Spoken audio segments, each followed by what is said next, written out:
ನಾಡಹಬ್ಬ ದಸರಾಗೆ ಅದ್ಧೂರಿ ಚಾಲನೆ ಸಿಕ್ಕಿದೆ. ಸಾಕಷ್ಟು ವಿರೋಧದ ನಡುವೆಯೂ ಕೂಡ ಕೊನೆಗೂ ದಸರಾ ಉದ್ಘಾಟನೆಯನ್ನ ಪ್ರತಿಷ್ಠಿತ ಬೂಕರ್ ಪ್ರಶಸ್ತಿ ವಿಜೇತ ಲೇಖಕಿ ಬಾನು ಮುಷ್ತಾಕ್ ನೆರವೇರಿಸಿದ್ದಾರೆ. ನಾಡಹಬ್ಬ ದಸರಾಗೆ ಅದ್ಧೂರಿ ಚಾಲನೆ ಸಿಕ್ಕಿದೆ. ನಾಡದೇವಿಗೆ ಪುಷ್ಪಾರ್ಚನೆ ಮಾಡಿದ್ದಾರೆ. ಬಾನು ಮುಷ್ತಾಕ್ ಬೆಟ್ಟದ ದೇವಿಗೆ ಬಾನು ಪೂಜೆಯನ್ನ ಸಲ್ಲಿಸಿದ್ದಾರೆ. ಚಾಮುಂಡಿ ಬೆಟ್ಟದಲ್ಲಿ ಖಾಕಿ ಹಾಗೂ ಡ್ರೋನ್ ಕಣ್ಗಾವಲಿರುವಂತದ್ದು ಯಾವುದೇ ಅಹಿತಕರ ಘಟನೆಗಳು ನಡೆಯದಂತೆ ಖಾಕಿ ಬಿಗಿ ಭದ್ರತೆಯನ್ನ ನೀಡ್ತಾ ಇದೆ. ಜೊತೆಗೆ ದಸರಾ ಉದ್ಘಾಟಕಿ ಬಾನು ಮುಷ್ತಾಕ್ ಅವರ ಜೊತೆ ಈ ಉದ್ಘಾಟನೆಯ ಸಮಾರಂಭದಲ್ಲಿ ಸಿಎಂ ಸಿದ್ದರಾಮಯ್ಯ, ಶಾಸಕರಾದ ಜಿಟಿ ದೇವೇಗೌಡರು, ಸಚಿವರಾದ HC. Mahadevappa, K. Venkatesh, Shivaraj Tangadagi, HK. Patil, Harish Gowda, Anil Chikkamadu, AR. Krishnamurthy, Srivatsa, Tanveer Sait ಜೊತೆಗೆ Mysuru DC Lakshmikanth Reddy, police commissioner Seema Matkar ಭಾಗಿಯಾಗಿದ್ದರು. ಮೈಸೂರಿನ ಚಾಮುಂಡಿ ಬೆಟ್ಟದಲ್ಲಿ ಈ ಒಂದು ದಸರಾ ಉದ್ಘಾಟನಾ ಕಾರ್ಯಕ್ರಮವನ್ನು ಹಮ್ಮಿಕೊಳ್ಳಲಾಯಿತು. ಇನ್ನು ಸಾಕಷ್ಟು ವಿರೋಧದ ನಡುವೆಯೂ ಕೂಡ ಕೊನೆಗೂ ದಸರಾ ಉದ್ಘಾಟನೆಯನ್ನು ಪ್ರತಿಷ್ಠಿತ ಬೂಕರ್ ಪ್ರಶಸ್ತಿ ವಿಜೇತ ಲೇಖಕಿ ಬಾನು ಮುಷ್ತಾಕ್ ನೆರವೇರಿಸಿದ್ದಾರೆ. ನಾಡಹಬ್ಬ ದಸರಾಗೆ ಅದ್ಧೂರಿ ಚಾಲನೆ ಸಿಕ್ಕಿದೆ. ಇನ್ನು ಇದಕ್ಕೂ ಮೊದಲು ಗಣೇಶ ಮೂರ್ತಿಗೆ ಅಂದರೆ ಚಾಮುಂಡಿ ತಾಯಿಯ ದರ್ಶನವನ್ನು ಗರ್ಭಗುಡಿಯೊಳಗೆ ಪ್ರವೇಶಿಸಿ ಪಡೆದ್ರು. ಮೊದಲಿಗೆ ಗಣೇಶ ಮೂರ್ತಿಗೆ ಕೈ ಮುಗಿದ್ರು ಬಾನು ಮುಷ್ತಾಕ್. ಯಾಕಂದರೆ ನಾವು ದೇವಸ್ಥಾನಕ್ಕೆ ಎಂಟ್ರಿ ಆಗಬೇಕಾದ್ರೆ ಬಲಗಡೆಗೆ ಒಂದು ಗಣೇಶ ಮೂರ್ತಿ ಸಿಗುತ್ತೆ, ಅಲ್ಲಿಗೆ ಕೈ ಮುಗಿದ್ರು. ತದನಂತರದಲ್ಲಿ ದೇವಸ್ಥಾನದ ಗರ್ಭಗುಡಿಯೊಳಗೆ ಪ್ರವೇಶಿಸಿ ಮೊದಲಿಗರಾಗಿ ನಿಂತು ದೇವಿಯ ದರ್ಶನವನ್ನು ಪಡೆದ್ರು. ದೇವರ ಮುಂದೆ ಕೈ ಮುಗಿದು ನಿಂತು ಹೂವಿನ ಪ್ರಸಾದವನ್ನು ಸ್ವೀಕರಿಸಿದ್ದಾರೆ, ಮಂಗಳಾರತಿಯನ್ನು ಸ್ವೀಕರಿಸಿದ್ರು.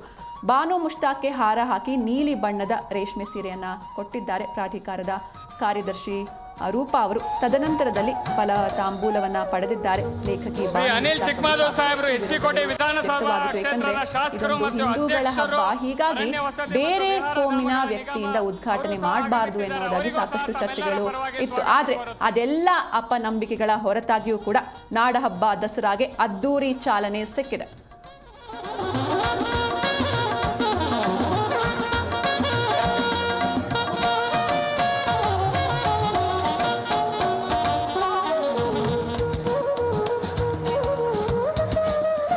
ಎ.ಬಿ. ರಮೇಶ್ ಬಂಡಿ ಸಿದ್ದೇಗೌಡರು ಶ್ರೀರಂಗಪಟ್ಟಣ ವಿಧಾನಸಭಾ ಕ್ಷೇತ್ರದ ಶಾಸಕರು ಮತ್ತು ಅಧ್ಯಕ್ಷರು, ಚಾಮುಂಡೇಶ್ವರಿ ವಿದ್ಯುತ್ ಸರಬರಾಜು ನಿಗಮ ನಿಯಮಿತ ಇವರು ಸಹ ಆಗಮಿಸಿದ್ದಾರೆ. ಇವರಿಗೂ ಸಹ ತಮ್ಮೆಲ್ಲರ ಪರವಾಗಿ ಸ್ವಾಗತ ಕೋರುತ್ತೇನೆ.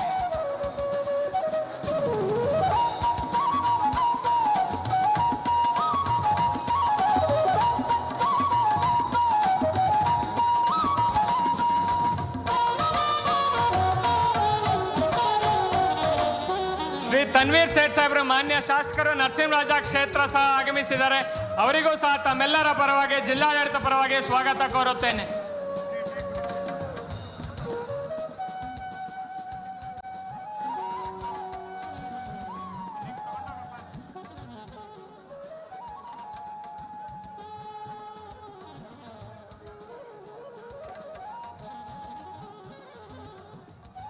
ಡಾಕ್ಟರ್ ಪುಷ್ಪಾ ಅಮರನಾಥ್ ಮಾನ್ಯ ಉಪಾಧ್ಯಕ್ಷರು, ಕರ್ನಾಟಕ ರಾಜ್ಯ ಗ್ಯಾರಂಟಿ ಯೋಜನೆಗಳ ಅನುಷ್ಠಾನ ಪ್ರಾಧಿಕಾರರು ಸಹ ಆಗಮಿಸಿದ್ದಾರೆ. ಅವರಿಗೂ ಸಹ ತಮ್ಮೆಲ್ಲರ ಪರವಾಗಿ ಸ್ವಾಗತ ಕೋರುತ್ತೇನೆ.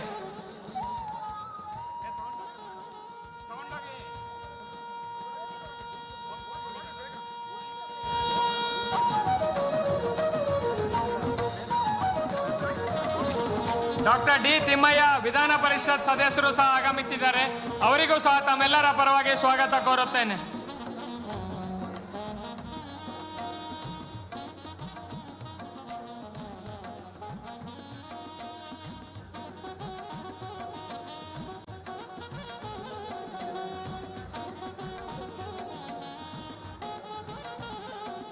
ಶ್ರೀ ಸಿ.ಎನ್. ಮಂಜೇಗೌಡ ಮಾನ್ಯ ಶಾಸಕರು ವಿಧಾನ ಪರಿಷತ್ ಇವರು ಸಹ ಆಗಮಿಸಿದ್ದಾರೆ. ಇವರಿಗೂ ಸಹ ತಮ್ಮೆಲ್ಲರ ಪರವಾಗಿ ಸ್ವಾಗತ ಕೋರುತ್ತೇನೆ.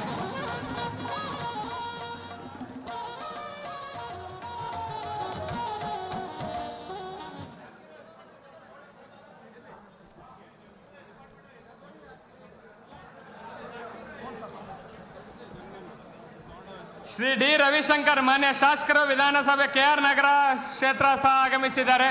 ಅವರಿಗೂ ಸಹ ತಮ್ಮೆಲ್ಲರ ಪರವಾಗಿ ಜಿಲ್ಲಾಡಳಿತ ಪರವಾಗಿ ಸ್ವಾಗತ ಕೋರುತ್ತೇನೆ.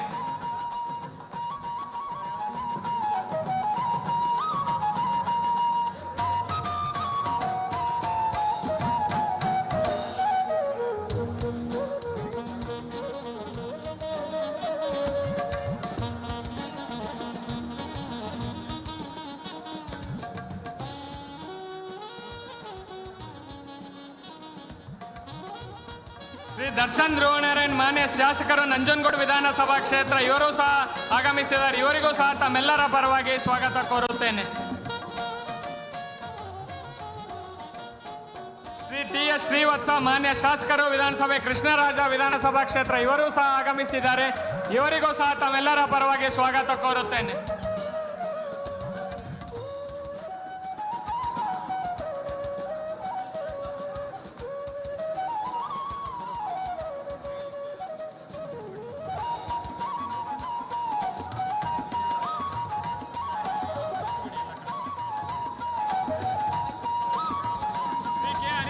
ಚಾಮರಾಜ ವಿಧಾನಸಭಾ ಕ್ಷೇತ್ರದ ಶಾಸಕರು ಸಹ ಆಗಮಿಸಿದ್ದಾರೆ.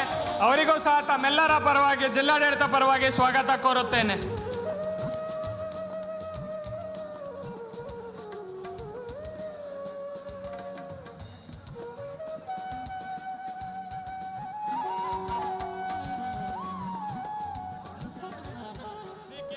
ಶ್ರೀ ಕೆ ವಿವೇಕಾನಂದ್ ವಿಧಾನ ಪರಿಷತ್ ಸದಸ್ಯರು ಸಹ ಆಗಮಿಸಿದ್ದಾರೆ. ಅವರಿಗೂ ಸಹ ತಮ್ಮೆಲ್ಲರ ಪರವಾಗಿ ಸ್ವಾಗತ ಕೋರುತ್ತೇನೆ.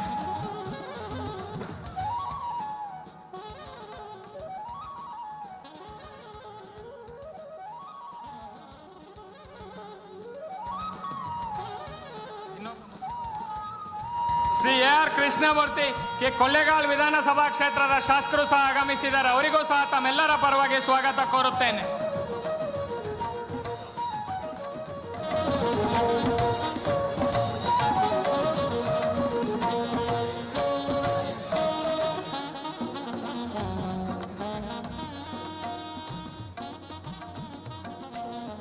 ಶ್ರೀ ಶ್ರೀನಿವಾಸ್ ತರೀಕೆರೆ ವಿಧಾನಸಭಾ ಕ್ಷೇತ್ರದ ಶಾಸಕರು ಸಹ ಆಗಮಿಸಿದ್ದಾರೆ. ಅವರಿಗೂ ಸಹ ತಮ್ಮೆಲ್ಲರ ಪರವಾಗಿ ಸ್ವಾಗತ ಕೋರುತ್ತೇನೆ.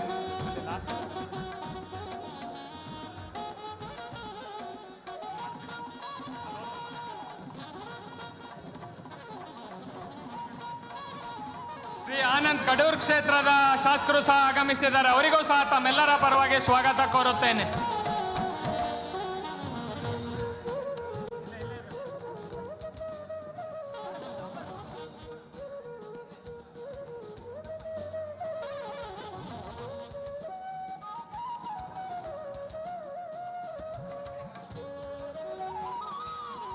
ನೂತನವಾಗಿ ವಿಧಾನ ಪರಿಷತ್ಗೆ ಆಯ್ಕೆಯಾಗಿರುವ ಶ್ರೀ ಶಿವಕುಮಾರ್ ಅವರು ಸಹ ಆಗಮಿಸಿದ್ದಾರೆ. ಅವರಿಗೂ ಸಹ ತಮ್ಮೆಲ್ಲರ ಪರವಾಗಿ ಸ್ವಾಗತ ಕೋರುತ್ತೇನೆ.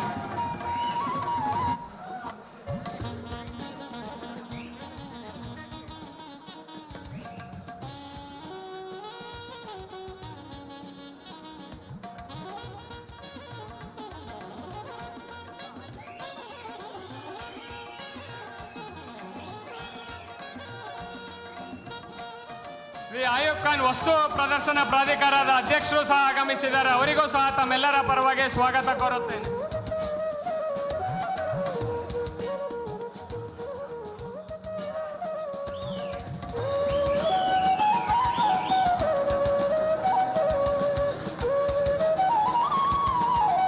ಕಾಡಾ ಅಧ್ಯಕ್ಷರು ಮರಿಸ್ವಾಮಿರವರು ಸಹ ಆಗಮಿಸಿದ್ದಾರೆ. ಅವರಿಗೂ ಸಹ ತಮ್ಮೆಲ್ಲರ ಪರವಾಗಿ ಸ್ವಾಗತ ಕೋರುತ್ತೇನೆ.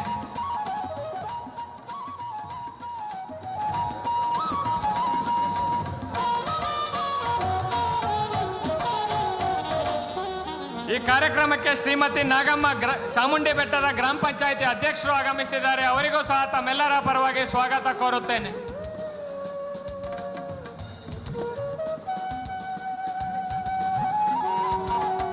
ಅದೇ ರೀತಿ ಶ್ರೀ ರವಿಕುಮಾರ್ ಚಾಮುಂಡಿ ಬೆಟ್ಟದ ಗ್ರಾಮ ಪಂಚಾಯಿತಿಯ ಉಪಾಧ್ಯಕ್ಷರು ಸಹ ವೇದಿಕೆ ಮೇಲಿದ್ದಾರೆ.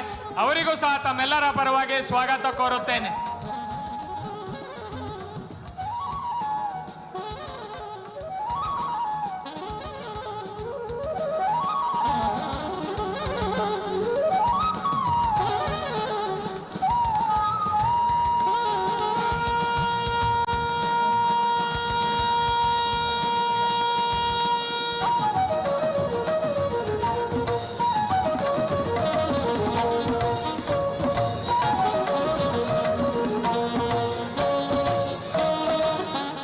ಈ ಕಾರ್ಯಕ್ರಮಕ್ಕೆ ಶ್ರೀ ವೆಂಕಟೇಶ್ ಸಾಹೇಬರು ಕನ್ನಡ ಮತ್ತು ಸಂಸ್ಕೃತಿ ಇಲಾಖೆಯ ಕಾರ್ಯದರ್ಶಿಯವರು ಸಹ ಆಗಮಿಸಿದ್ದಾರೆ. ಅವರಿಗೂ ಸಹ ತಮ್ಮೆಲ್ಲರ ಪರವಾಗಿ ಸ್ವಾಗತ ಕೋರುತ್ತೇನೆ.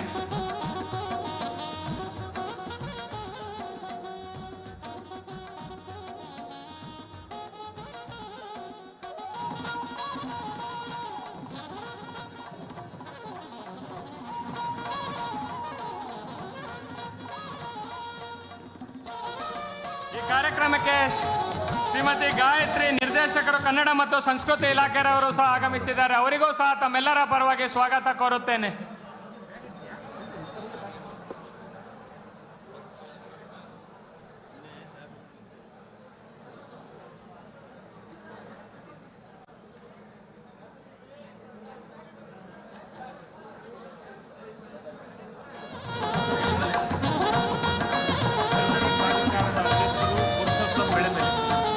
ಶ್ರೀ ಪುರುಷೋತ್ತಮ್ ಬೆಳಿಮೇಲೆ ಅವರು ಕನ್ನಡ ಅಭಿವೃದ್ಧಿ ಪ್ರಾಧಿಕಾರದ ಅಧ್ಯಕ್ಷರು ಸಹ ಆಗಮಿಸಿದ್ದಾರೆ. ಅವರಿಗೂ ಸಹ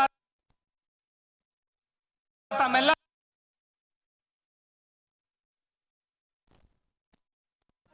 ಇವತ್ತು ತಿಂಗಾಳು ಮುಳುಗಿದವೋ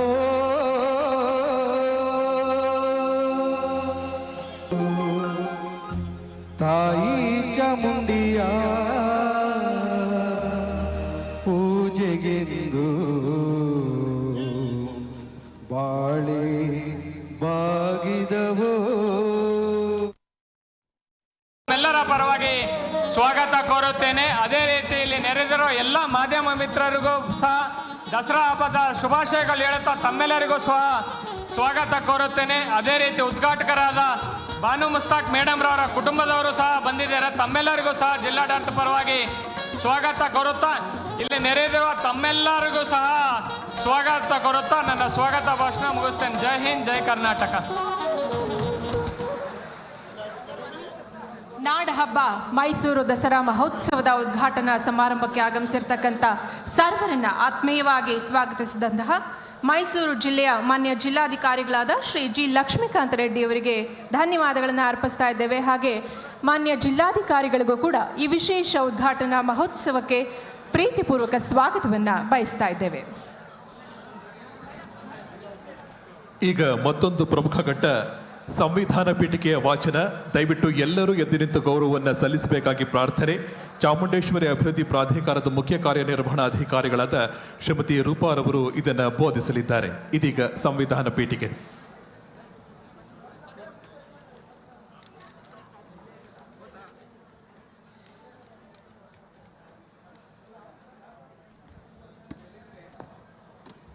ಎಲ್ಲರಿಗೂ ನಮಸ್ಕಾರ. ಭಾರತದ ಸಂವಿಧಾನದ ಪೂರ್ವಪೀಠಿಕೆಯನ್ನು ನಾವು ಈಗ ವಾಚಿಸಲಿದ್ದೇವೆ. ದಯಮಾಡಿ ಎಲ್ಲರೂ ಕೈಯನ್ನು ಮುಂದೆ ಚಾಚಿ ಸಹಕರಿಸಬೇಕಾಗಿ ಕೋರ್ತಾ ಇದ್ದೇನೆ. ಭಾರತದ ಜನರಾದ ನಾವು ಭಾರತವನ್ನು ಸಾರ್ವಭೌಮ, ಸಮಾಜವಾದಿ, ಸರ್ವಧರ್ಮ, ಸಮಭಾವದ ಪ್ರಜಾಸತ್ತಾತ್ಮಕ ಗಣರಾಜ್ಯವಾಗಿ ರೂಪಿಸುವುದಕ್ಕಾಗಿ ಹಾಗೂ ಅದರ ಎಲ್ಲ ಪ್ರಜೆಗಳಿಗೆ ಸಾಮಾಜಿಕ, ಆರ್ಥಿಕ ಮತ್ತು ರಾಜಕೀಯ ನ್ಯಾಯ, ವಿಚಾರ, ಅಭಿವ್ಯಕ್ತಿ, ನಂಬಿಕೆ, ಶ್ರದ್ಧೆ ಮತ್ತು ಉಪಾಸನೆಯ ಸ್ವಾತಂತ್ರ್ಯ, ಸ್ಥಾನಮಾನ ಹಾಗೂ ಅವಕಾಶಗಳ ಸಮತೆ ದೊರಕುವಂತೆ ಮಾಡಲು ವ್ಯಕ್ತಿ ಗೌರವ, ದೇಶದ ಏಕತೆ ಮತ್ತು ಸಮಗ್ರತೆಗಾಗಿ ಎಲ್ಲರಲ್ಲಿ ಬಂಧುತ್ವ ಭಾವನೆಯನ್ನು ಮೂಡಿಸುವುದಕ್ಕೆ ದೃಢ ಸಂಕಲ್ಪ ಮಾಡಿ ನಮ್ಮ ಸಂವಿಧಾನ ಸಭೆಯಲ್ಲಿ 1949 ಇಸವಿಯ ನವೆಂಬರ್ ತಿಂಗಳ 26ನೇ ದಿನದಂದು ಈ ಸಂವಿಧಾನವನ್ನು ನಮಗೆ ನಾವೇ ಅರ್ಪಿಸಿಕೊಂಡು ಅಂಗೀಕರಿಸಿ ಶಾಸನವಾಗಿ ವಿಧಿಸಿಕೊಂಡಿದ್ದೇವೆ. ಧನ್ಯವಾದಗಳು.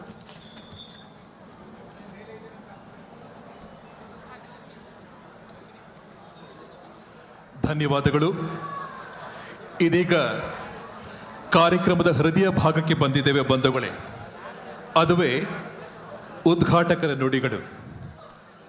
ನಾಡಿನ ಖ್ಯಾತ ಹಿರಿಯ ಲೇಖಕಿ, ಕನ್ನಡಕ್ಕೆ ಮೊಟ್ಟ ಮೊದಲ ಅಂತಾರಾಷ್ಟ್ರೀಯ ಬೂಕರ್ ಪ್ರಶಸ್ತಿ ಗೌರವ ತಂದುಕೊಟ್ಟ ಜನಪ್ರಿಯ ಕಥೆಗಾರ್ತಿ, ಹೃದಯ ದೀಪದ ಮೂಲಕ ಕನ್ನಡದ ದೀಪವನ್ನು ಬೆಳಗಿದ ಶ್ರೀಮತಿ ಬಾನು ಮುಷ್ತಾಕ್ ರವರು ತಮ್ಮ ಉದ್ಘಾಟನೆಯ ನುಡಿಗಳನ್ನು ಆಡಬೇಕಾಗಿ ಅವರಲ್ಲಿ ಸವಿನಯ ಪ್ರಾರ್ಥನೆ.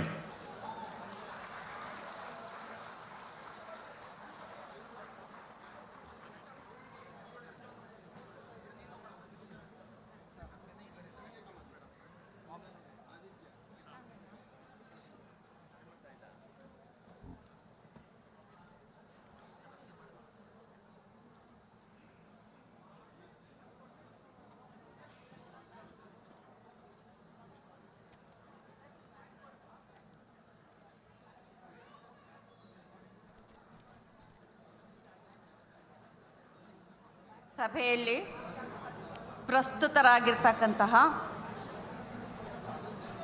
ಕರ್ನಾಟಕ ಸರ್ಕಾರದ ಸನ್ಮಾನ್ಯ ಮುಖ್ಯಮಂತ್ರಿಗಳಾದ ಶ್ರೀ ಸಿದ್ದರಾಮಯ್ಯನವರೇ, ಸಮಾಜ ಕಲ್ಯಾಣ ಸಚಿವರು ಹಾಗೂ ಮೈಸೂರು ಜಿಲ್ಲಾ ಉಸ್ತುವಾರಿ ಸಚಿವರಾದಂತಹ ಶ್ರೀ ಎಚ್ ಸಿ ಮಹದೇವಪ್ಪನವರೇ, ಮಾನ್ಯ ಪಶುಸಂಗೋಪನೆ ಮತ್ತು ರೇಷ್ಮೆ ಸಚಿವರಾದ ಶ್ರೀ ವೆಂಕಟೇಶ್ರವರೇ, ಮಾನ್ಯ ಹಿಂದುಳಿದ ವರ್ಗಗಳ ಕಲ್ಯಾಣ ಹಾಗೂ ಕನ್ನಡ ಮತ್ತು ಸಂಸ್ಕೃತಿ ಸಚಿವರಾದ ಶ್ರೀ ಶಿವರಾಜ್ ತಂಗಡಿಯವರೇ, ಕಾನೂನು ಸಂಸದೀಯ ವ್ಯವಹಾರಗಳ ಮತ್ತು ಶಾಸನ ರಚನೆ ಹಾಗೂ ಪ್ರವಾಸೋದ್ಯಮ ಸಚಿವರಾದ ಶ್ರೀ ಎಚ್ ಕೆ ಪಾಟೀಲ್ರವರೇ, ಆಹಾರ ನಾಗರಿಕ ಸರಬರಾಜು ಮತ್ತು ಗ್ರಾಹಕರ ವ್ಯವಹಾರಗಳ ಸಚಿವರಾದ ಶ್ರೀ ಕೆ ಎಚ್ ಮುನಿಯಪ್ಪನವರೇ, ಲಕ್ಷ್ಮೀ ಹೆಬ್ಬಾಳ್ಕರ್ ಅವರು ಬಂದಿಲ್ಲ ಅನ್ಸುತ್ತಲ್ಲ, ಬಂದಿಲ್ಲ. ಚಾಮುಂಡೇಶ್ವರಿ ಕ್ಷೇತ್ರದ ಶಾಸಕರಾದ ಶ್ರೀ ಜಿ ಟಿ ದೇವೇಗೌಡರೇ, ಅರಣ್ಯ ವಸತಿ ಮತ್ತು ವಿಹಾರಧಾಮಗಳ ಮಾನ್ಯ ಶಾಸಕರಾದಂಥ ವಿಧಾನಸಭೆ ಶ್ರೀ ಅನಿಲ್ ಕುಮಾರ್ ಅವರೇ, ಶ್ರೀ ಬಿ ರಮೇಶ್ ಬಂಡಿ ಸಿದ್ದೇಗೌಡರವರೇ, ಕರ್ನಾಟಕ ರಾಜ್ಯ ಗ್ಯಾರಂಟಿ ಯೋಜನೆಗಳ ಅನುಷ್ಠಾನ ಪ್ರಾಧಿಕಾರದ ಉಪಾಧ್ಯಕ್ಷೆಯಾದಂತಹ ಡಾಕ್ಟರ್ ಪುಷ್ಪಾ ಅಮರನಾಥ್ರವರೇ, ಲೋಕಸಭಾ ಸದಸ್ಯರಾದ ಶ್ರೀ ಸುನೀಲ್ ಬೋಸ್ರವರೇ, ಶಾಸಕರಾದ ಶ್ರೀ ತನ್ವೀರ್ ಸೇಠ್ರವರೇ, ಡಾಕ್ಟರ್ ಡಿ ತಿಮ್ಮಯ್ಯನವರೇ, ಶ್ರೀ ಸಿ ಎಸ್ ಮಂಜೇಗೌಡ್ರೆ, ಶ್ರೀ ಡಿ ರವಿಶಂಕರ್ರೇ, ಶ್ರೀ ಜಿ ಡಿ ಹರೀಶ್ ಗೌಡ್ರವರೇ, ದರ್ಶನ್ ಧ್ರುವನಾರಾಯಣರವರೇ, ಶ್ರೀ ಟಿ ಎಸ್ ಶ್ರೀವತ್ಸರವರೇ, ಶ್ರೀ ಕೆ ಹರೀಶ್ ಗೌಡರವರೇ, ಶ್ರೀ ಕೆ ವಿವೇಕಾನಂದರವರೇ, ಶ್ರೀ ಎಚ್ ಎಂ ಗಣೇಶ್ ಪ್ರಸಾದ್ರವರೇ, ಶ್ರೀ ದಿನೇಶ್ ಗೂಳಿಗೌಡರವರೇ, ಶ್ರೀ ಅಯೂಬ್ ಖಾನ್, ಶ್ರೀಮತಿ ನಾಗಮ್ಮ ಮತ್ತು ಶ್ರೀ ರವಿಕುಮಾರ್ರವರೇ, ಮತ್ತು ಇಲ್ಲಿ ನೆರೆದಿರ್ತಕ್ಕಂತಹ ನನ್ನ ಎಲ್ಲ ಸ್ನೇಹಿತರೇ, ಸಂಬಂಧಿಗಳೇ, ಬಂಧುಗಳೇ, ನಮಸ್ಕಾರ. ಈ ದಿನ ದಸರಾ ಉತ್ಸವದ ಉದ್ಘಾಟನೆಯನ್ನು ತಾಯಿ ಚಾಮುಂಡೇಶ್ವರಿಯ ಕೃಪಾಶೀರ್ವಾದದೊಂದಿಗೆ ನಾವೆಲ್ಲರೂ ಸೇರಿ ವಿಜೃಂಭಣೆಯಿಂದ ಉದ್ಘಾಟನೆ ಮಾಡ್ತಾಯಿದ್ದೀವಿ. ನಾನು ಈಗಾಗಲೇ ಒಂದು ಸಂದರ್ಶನದಲ್ಲಿ ಹೇಳಿದ್ದೆ, ನನ್ನ ಗೆಳತಿ ಒಬ್ಬರು ನನ್ನ ಬುಕ್ಕರ್ ಸಂದರ್ಭದಲ್ಲಿ ಚಾಮುಂಡೇಶ್ವರಿ ದೇವಸ್ಥಾನಕ್ಕೆ ನನ್ನನ್ನು ಕರ್ಕೊಂಡು ಬರ್ತೀನಿ ಅಂತ ಹರಕೆ ಹೊತ್ತಿದ್ರು. ನನ್ನ ಆಪ್ತ ಗೆಳತಿ ಯಾಕೆ, ನನಗೆ ಹೋಗಲಿಕ್ಕೆ ಸಾಧ್ಯ ಆಗಲಿಲ್ಲ ಕಾರಣಾಂತರಗಳಿಂದ. ಆದರೆ ಈ ಒಂದು ವಿಶಿಷ್ಟ ಸನ್ನಿವೇಶದಲ್ಲಿ ನನ್ನನ್ನು ಕರ್ನಾಟಕದ ಸರ್ಕಾರದ ಮೂಲಕ ಆಹ್ವಾನ ಮಾಡಿ ತಾಯಿ ಚಾಮುಂಡಿ ಕರೆಸ್ಕೊಳ್ತಾ ಇದ್ದಾಳೆ ಅಂತ ಹೇಳಿದೆ.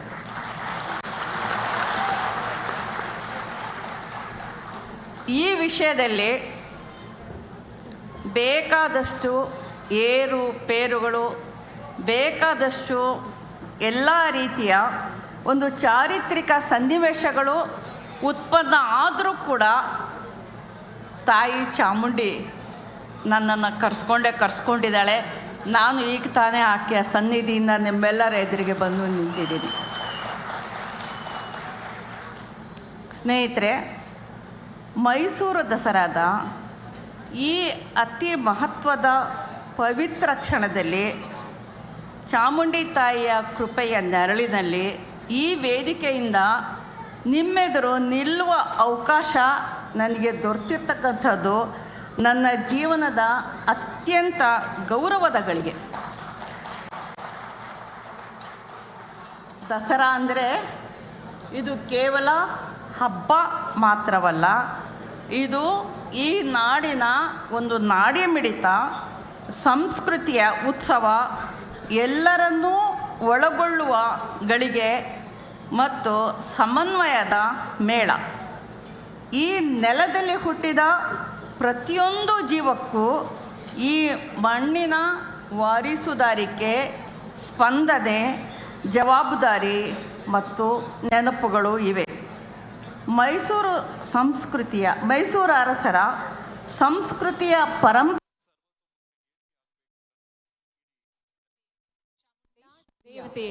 ಚಾಮುಂಡೇಶ್ವರಿಯ ಜೊತೆಗೆ ಅಗ್ರ ಪೂಜೆಯ ಜೊತೆಗೆ ಹಬ್ಬ ನೆರವೇರಿಸುವ ಆ ಸುಕ್ಷಣಕ್ಕಾಗಿ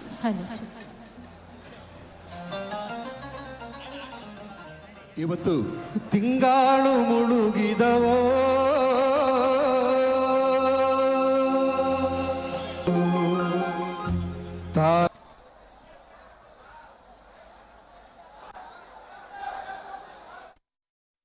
ಉರ್ದು ಭಾಷಿಕರು ನವರಾತ್ರಿಯ ಎಲ್ಲ 10 ದಿನಗಳಿಗೂ ಕೂಡ ಉರ್ದುವಿನಲ್ಲಿ ಅವರದೇ ಆದಂತಹ ಗುರುತನ್ನು ಕೊಟ್ಟಿರ್ತಾರೆ.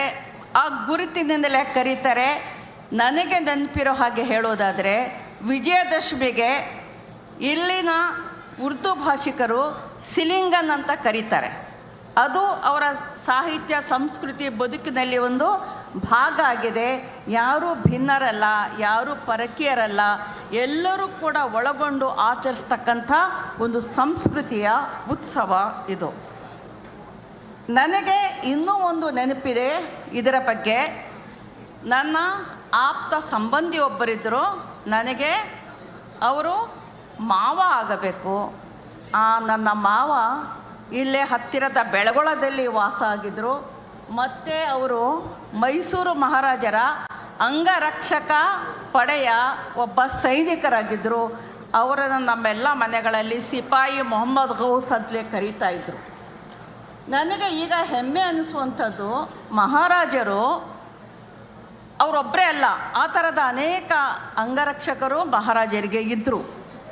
ನನಗೆ ಈಗ ಅನ್ನಿಸುವಂಥದ್ದು, ಮಹಾರಾಜರು ಜಯಚಾಮರಾಜೇಂದ್ರ ಒಡೆಯರ್ರವರು ಮುಸ್ಲಿಮರನ್ನು ನಂಬಿ, ಮುಸ್ಲಿಮರ ಬಗ್ಗೆ ಅನುಮಾನ ಪಡದೆ, ತಮ್ಮ ಅಂಗರಕ್ಷಕ ಪಡೆಯ ಸದಸ್ಯರನ್ನಾಗಿ ಮಾಡಿಕೊಂಡು ಅವರ ಬಗ್ಗೆ ಭರವಸೆ ಇಟ್ಟಂತಹ ಪ್ರಸಂಗ ನನಗೆ ನಿಜವಾಗಿಯೂ ಬಹಳ ಹೆಮ್ಮೆ ತರುವಂಥದ್ದು, ಬಹಳ ಆಪ್ಯಾಯಮಾನವಾದದ್ದು ಅಂತ ನಾನು ನಿಮ್ಗೆ ಹೇಳಿಕೊಳ್ಳಿಕ್ಕೆ ಇಷ್ಟಪಡ್ತೀನಿ.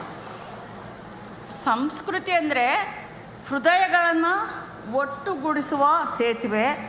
ಅದು ದ್ವೇಷವನ್ನು ಬೆಳೆಸುವುದಲ್ಲ, ಪ್ರೀತಿಯನ್ನು ಹರಡುವುದೇ ಅದರ ಗುರಿ. ನನ್ನ ಧಾರ್ಮಿಕ ನಂಬಿಕೆಗಳು, ನನ್ನ ಜೀವನ ಪಾಠಗಳು ಯಾವಾಗಲೂ ಹೊಸ್ತಿಲ ಗಡಿಯಾಚೆ ದಾಟಿಲ್ಲ.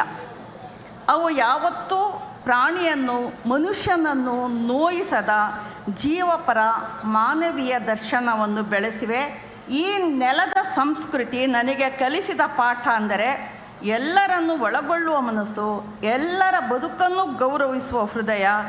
ಇಂದು ಇಡೀ ಜಗತ್ತು ಯುದ್ಧದ ಹಾದಿಯಲ್ಲಿ ನಡೆಯುತ್ತಿರುವಾಗ, ಮನುಕುಲವು ದ್ವೇಷ ಮತ್ತು ರಕ್ತಪಾತದಲ್ಲಿ ಮುಳುಗುತ್ತಿರುವಾಗ, ಮೈಸೂರು ದಸರಾ ಘೋಷಣೆಯು ನಮ್ಮೆಲ್ಲರ ಕಿವಿಯಲ್ಲಿ ಪ್ರತಿಧ್ವನಿಸಲಿ. ಇದು ಶಾಂತಿಯ ಹಬ್ಬ, ಇದು ಸೌಹಾರ್ದದ ಮೇಳ, ಇದು ಸರ್ವ ಜನಾಂಗದ ಶಾಂತಿಯ ತೋಟ.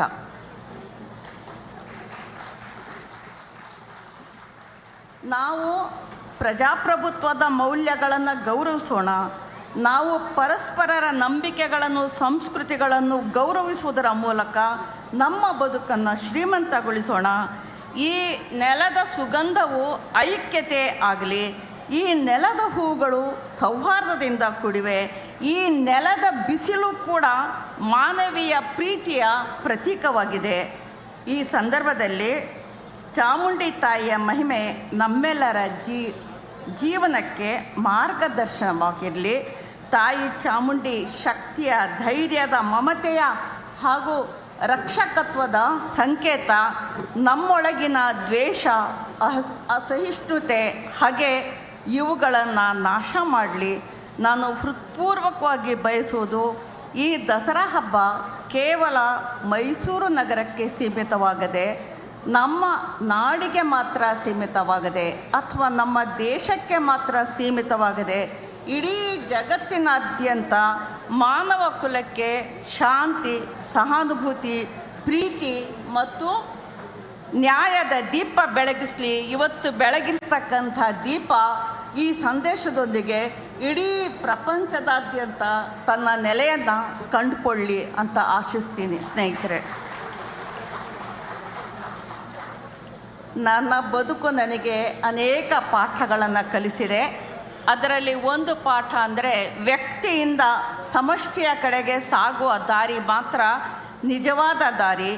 ನನ್ನ ಧಾರ್ಮಿಕ ನಂಬಿಕೆಗಳು, ನನ್ನ ಜೀವನ ದರ್ಶನ ಯಾವತ್ತೂ ಕೂಡ ಜೀವಪರವಾಗಿವೆ. ಅವು ಮರದ ನೆರಳಿನಂತೆ, ತಂಪಾದ ನದಿಯಂತೆ. ಇಂದಿನ ಜಗತ್ತು ಯುದ್ಧದ ಜ್ವಾಲೆಯಲ್ಲಿ ಸುಡುತ್ತಿದೆ. ನಾವು ಅಸ್ತ್ರಗಳಿಂದ ಅಲ್ಲ, ಅಕ್ಷರಗಳಿಂದ ಬದುಕನ್ನು ಗೆಲ್ಲಬಹುದು. ಹಗೆಗಳಿಂದ ಅಲ್ಲ, ಪ್ರೀತಿಯಿಂದ ಬದುಕನ್ನು ಅರಳಿಸಬಹುದು. ಹಾಗೆ ಈ ನೆಲದ ಪರಂಪರೆ ನಮಗೆ ಹೇಳುತ್ತೆ, ಇದು ಸರ್ವ ಜನಾಂಗದ ಶಾಂತಿಯ ತೋಟ ಅಂತ ಹೇಳಿಬಿಟ್ಟು. ಈ ತೋಟದಲ್ಲಿ ಪ್ರತಿ ಹೂವು ತನ್ನ ಬಣ್ಣದಲ್ಲೇ ಅರಳಲಿ, ತನ್ನ ಸುಗಂಧವನ್ನೇ ಬೀರಲಿ, ಪ್ರತಿ ಹಕ್ಕಿ ತನ್ನ ರಾಗದಲ್ಲೇ ಹಾಡಲಿ. ಆದರೆ ಒಟ್ಟಿಗೆ ಸೇರಿದಾಗ ಅದು ಒಂದು ಸೌಹಾರ್ದದ ಸಿಂಫನಿ ಆಗಲಿ, ಮೇಳ ಆಗಲಿ, ಐಕ್ಯತೆ ಆಗಲಿ. ಪ್ರಜಾಪ್ರಭುತ್ವ ಅನ್ನೋದು ಒಂದು ವ್ಯವಸ್ಥೆ ಅಲ್ಲ, ಅದು ಒಂದು ಮೌಲ್ಯ. ಅದು ಪ್ರತಿಯೊಬ್ಬರ ಧ್ವನಿಯನ್ನು ಗೌರವಿಸುವ ಮನೋಭಾವ. ಅದು ಬೇರೆಯವರ ಬದುಕಿನಲ್ಲಿ ಅರ್ಥಪೂರ್ಣವಾಗಿ ನಡೆದುಕೊಳ್ಳುವ ಜವಾಬ್ದಾರಿ. ಅದನ್ನು ಗೌರವಿಸುವುದು ನಮ್ಮೆಲ್ಲರ ಕರ್ತವ್ಯ. ನಾವು ಎಲ್ಲರೂ ಒಂದೇ ಗಗನದ ಅಡಿಯ ಪಯಣಿಗರು. ಆಕಾಶ ಯಾರನ್ನೂ ಬೇರ್ಪಡಿಸೋದಿಲ್ಲ, ಭೂಮಿ ಯಾರನ್ನೂ ಹೊರತಳ್ಳುವುದಿಲ್ಲ. ಮನುಷ್ಯ ಮಾತ್ರ ಗಡಿಗಳನ್ನು ಹಾಕ್ತಾನೆ. ಈ ಗಡಿಗಳನ್ನು ನಾವೇ ಅಳಿಸಬೇಕು. ಇಂದು ಈ ಹಬ್ಬ ಮೈಸೂರಿನ ಬೀದಿಗಳಲ್ಲಿ ಮಾತ್ರವಲ್ಲ, ಇಡೀ ಜಗತ್ತಿನ ಹೃದಯಗಳನ್ನು ಬೆಳಗಲಿ ಅಂತ ಹೇಳಿಬಿಟ್ಟು ನಾನು ಆಶಿಸ್ತೀನಿ. ಚಾಮುಂಡೇಶ್ವರಿ ಅಂದರೆ ಹೆಣ್ಣಿನಲ್ಲಿರುವ ಅಪಾರ ಶಕ್ತಿ, ಅವಳ ಅಜೇಯ ಮನೋಬಲದ ಸಂಕೇತ. ಸ್ತ್ರೀತ್ವ ಅಂದರೆ ಕೇವಲ ಮೃದುತ್ವ ಅಥವಾ ತಾಯ್ತನ ಮಾತ್ರವಲ್ಲ, ಅದು ಅನ್ಯಾಯದ ವಿರುದ್ಧ ದಿಟ್ಟವಾಗಿ ನಿಂತು ಹೋರಾಡುವ ಶಕ್ತಿ ಕೂಡ ಹೌದು ಅನ್ನೋದನ್ನು ನಾವು ಆಕೆಯ ಬದುಕಿನಿಂದ, ಆಕೆಯ ಹೋರಾಟದಿಂದ ನಾವು ಕಲಿತಿದ್ದೇವೆ. ನಾವು ಇತಿಹಾಸದತ್ತ ಒಂದು ದೃಷ್ಟಿಯನ್ನು ನಾವು ಹಾಯಿಸಿದಾಗ, ನಾಲ್ವಡಿ ಕೃಷ್ಣರಾಜೇಂದ್ರ ಒಡೆಯರ್ ಅವರು ಇಂದಿಗೂ ಯಾಕೆ ಪ್ರಸ್ತುತ ಆಗ್ತಾರೆ ಅನ್ನೋದು ನಮ್ಮ ಎದುರಿಗೆ ಇರ್ತಕ್ಕಂಥ ಒಂದು ಪ್ರಶ್ನೆ. ಯಾಕೆ ಅಂದರೆ, ಅವರು ಇಡೀ ಒಡೆಯರ್ ಅರಸೊತ್ತಿಗೆಯ ವಿಶೇಷ ಮತ್ತು ಅನರ್ಘ್ಯ ರತ್ನ ಅವರಿಗೆ ಹಂಚಿಕೊಳ್ಳೋದ್ರಲ್ಲಿ ಬಹಳ ನಂಬಿಕೆ ಇತ್ತು. ಅವರು ರಾಜಕೀಯ, ಆರ್ಥಿಕ, ಸಾಮಾಜಿಕ ಮತ್ತು ಸಾಮಾಜಿಕ ನ್ಯಾಯದ ಔದಾರ್ಯದ ದೊರೆಯಾಗಿದ್ದರು. ಭೇದ ಭಾವಕ್ಕಿಂತ ವಿಶಾಲ ಮನಸ್ಸಿಗೆ ಅವರು ಗೌರವ ಕೊಡ್ತಿದ್ದರು.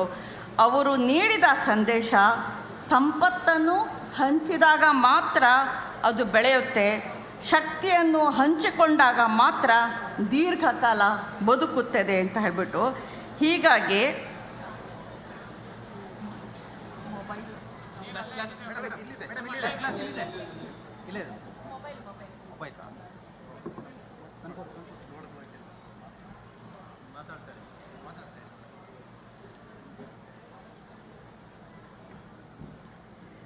ಸ್ನೇಹಿತರೆ, ಇಷ್ಟು ಮಾತನ್ನು ಹೇಳಿ ನಾನು ಒಬ್ಬ ಸಾಹಿತಿ, ಒಬ್ಬ ಕವಯಿತ್ರಿ. ನಾನು ಕವನದ ಮೂಲಕ ನನ್ನ ಒಂದು ಸಂದೇಶವನ್ನು ನಿಮ್ಮೆದುರಿಗೆ ಇಡದೇ ಇದ್ದರೆ ನಾನು ಸಾಹಿತ್ಯದ ಜೊತೆಯಲ್ಲಿ ನಾನು ಅಪಚಾರ ಮಾಡಿದ ಹಾಗೆ ಅಂತ ನನಗನ್ಸತ್ತೆ. ನಾನು ನನ್ನ ಒಂದು ಕವನವನ್ನು ನಿಮ್ಮ ಎದುರಿಗೆ ಓದಲಿಕ್ಕೆ ನಿಮ್ಮ ಅನುಮತಿಯನ್ನು ಕೋರ್ತೀನಿ. ಇದು ಈಗ ಬರೆದಿದ್ದಲ್ಲ, ನಾನು ಸುಮಾರು 10 ವರ್ಷದ ಹಿಂದೆ ಬರೆದಿದ್ದು ಪ್ರಕಟ ಆಗಿದೆ. ಇದರ ಹೆಸರು ಬಾಗಿನ ಅಂತ. ಒಬ್ಬ ಮುಸ್ಲಿಂ ಹೆಣ್ಣುಮಗಳು ಬಾಗಿನವನ್ನು ಪಡ್ಕೊಂಡಾಗ ಅವಳ ಮನಸ್ಸಿನಲ್ಲಿ ಉತ್ಪನ್ನ ಆಗತಕ್ಕಂಥ ಭಾವನೆಗಳನ್ನ ನಿಮ್ಮ ಜೊತೆಗೆ ಹಂಚ್ಕೊಳ್ತಾ ಇದ್ದೀನಿ. ಮೊರ ಅಂದರೆ ಗೊತ್ತಲ್ಲ, ಕೇರತ್ತೆ. ಅದು ಇಲ್ಲಿ ಅಲ್ಲಿ ಮತ್ತು ಎಲ್ಲೆಲ್ಲೂ. ಆ ದಿನ ಸೇವಂತಿಗೆ ತಾನೆ ಆವಾಗ ಹೆಚ್ಚಿರೋದು, ಸೇವಂತಿಗೆ ಹೂವು ಚಳ್ಳನೆ ನಗು ಚಿಮುಕಿಸುತ್ತಿತ್ತು. ದಿನ ತುಂಬಿದ್ದ ಮೋಡ ಎರಡೂ ಕೈಯಲ್ಲಿ ಸೊಂಟ ಹಿಡಿದು ಬೆವರಿನಿಂದ ತೊಯ್ದು ಉಸ್ಸೆಂದಾಗ ಆಕಾಶ, ಭೂಮಿ ಮತ್ತು ಸಮಸ್ತವು ಗಲಗಲ ಅಂತ ಚಿಮ್ಮುತ್ತಿದ್ದವು. ಅಸೂಯೆಯಿಂದ ಸೂರ್ಯ ಕೆಂಪಾಗಿದ್ದ. ನನಗಿಲ್ಲದ ವಾತ್ಸ್ಯದಲ್ಲಿ ಇವಳು ಹೇಗೆ ಮಿನುಗುತ್ತಿದ್ದಾಳೆ ನೋಡಿ ಅಂತ. ಅದೇನೂ ಎಂದಿನ ದಿನವಾಗಿರಲಿಲ್ಲ. ಸಂಭ್ರಮಕ್ಕೆ ದೊಡ್ಡ ಮುಳ್ಳು ಚಿಕ್ಕ ಮುಳ್ಳು ಅಂಟಿ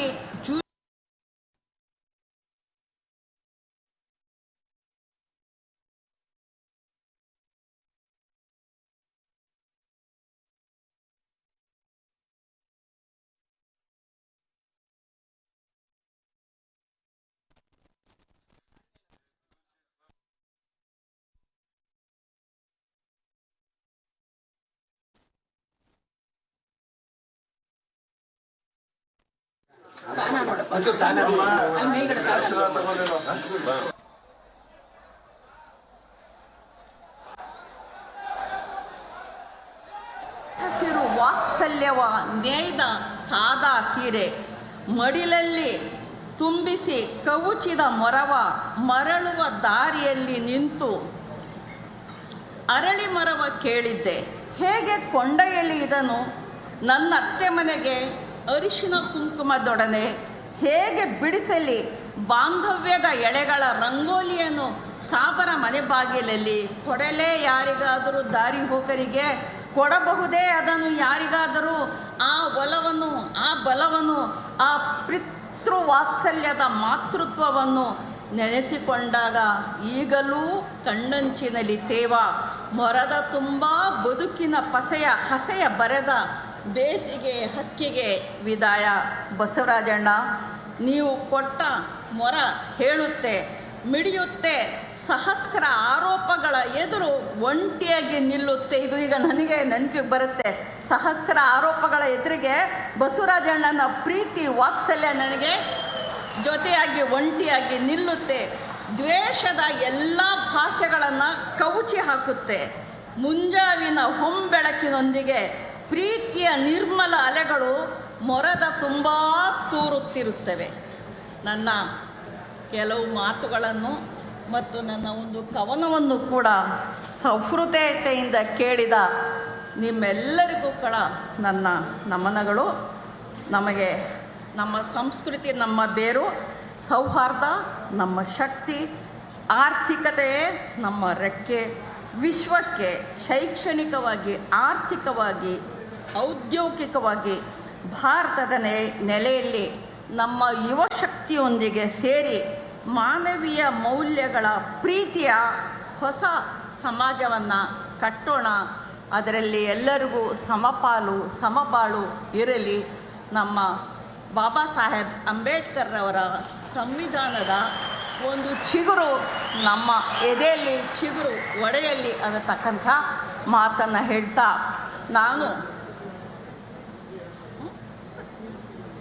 ನಾನು ಇದುವರೆಗೂ ಸುಮಾರು ಕಾರ್ಯಕ್ರಮಗಳನ್ನ ನಡೆಸಿದ್ದೀನಿ, ಆಹ್ವಾನಿತಳಾಗಿದ್ದೀನಿ. ನಾನು 100 ಸಾರಿ ದೀಪಗಳನ್ನು ಬೆಳಗಿದ್ದೀನಿ. ನಾನು 100 ಸಾರಿ ಪುಷ್ಪಾರ್ಚನೆಯನ್ನು ಕೂಡ ಮಾಡಿದ್ದೀನಿ, ಮಂಗಳಾರತಿಯನ್ನು ಕೂಡ ಸ್ವೀಕರಿಸಿದ್ದೀನಿ. ನನಗೆ ಹೊಸದಲ್ಲ ಇದು. ಆದರೆ ಇದರ ಬಗ್ಗೆ ನಾಳೆ ಬಹುಶಃ ಒಂದು ಕನ್ನಡ ಪುಸ್ತಕ ಪ್ರಾಧಿಕಾರದಿಂದ ಬುಕ್ಕರ್ ಬಾನು ಬದುಕು ಬರಹ ಅನ್ನತಕ್ಕಂಥ ಒಂದು ಪುಸ್ತಕ ಪ್ರಕಟ ಆಗ್ತಾಯಿದೆ. ಅದರಲ್ಲಿ ನನ್ನ ಆತ್ಮಕಥೆಯ ಒಂದು ಭಾಗ ಪ್ರಕಟ ಆಗಿದೆ. ನನ್ನ ಮತ್ತು ಈ ಹಿಂದೂ ಧರ್ಮದ ಸಂಬಂಧ ಬಾಂಧವ್ಯ ಹೇಗೆ ಇದೆ ಅನ್ನೋದ್ರ ಬಗ್ಗೆ ಅದನ್ನು ನನ್ನ ಆತ್ಮಕಥೆಯಲ್ಲಿ ಬರೆದಿದ್ದೀನಿ. ಅದು ನಾಳೆ ಪ್ರಕಟ ಆಗ್ತಾ ಇದೆ. ಸಾಧ್ಯವಾದರೆ ಅದನ್ನು ದಯವಿಟ್ಟು ನೀವುಗಳು ನೋಡಿ ಅಂತ ಹೇಳಿ, ಎಷ್ಟೇ ರೀತಿಯ ಸವಾಲುಗಳು ಬಂದರೂ ಕೂಡ ದಿಟ್ಟವಾಗಿ ನಿಂತು ನನ್ನನ್ನು ಆಹ್ವಾನಿಸಿ ಈ ಕಾರ್ಯಕ್ರಮದಲ್ಲಿ ನಾನು ಭಾಗವಹಿಸುವುದಕ್ಕೆ ಕರ್ನಾಟಕ ಸರ್ಕಾರದ ಪರವಾಗಿ ನನಗೆ ಆಹ್ವಾನವನ್ನು ನೀಡಿ ನೈತಿಕವಾದಂತಹ ಒಂದು ಬೆಂಬಲವನ್ನು ಕೂಡ ನೀಡಿದಂತಹ ಸನ್ಮಾನ್ಯ ಮುಖ್ಯಮಂತ್ರಿಗಳಾದ ಶ್ರೀ ಸಿದ್ದರಾಮಯ್ಯನವರಿಗೆ ನಾನು ನನ್ನ ಕೃತಜ್ಞತೆಗಳನ್ನು ಸಲ್ಲಿಸಿ ನನ್ನ ಈ ಮಾತುಗಳನ್ನ ಮುಗಿಸ್ತೀನಿ. ನಮಸ್ಕಾರ.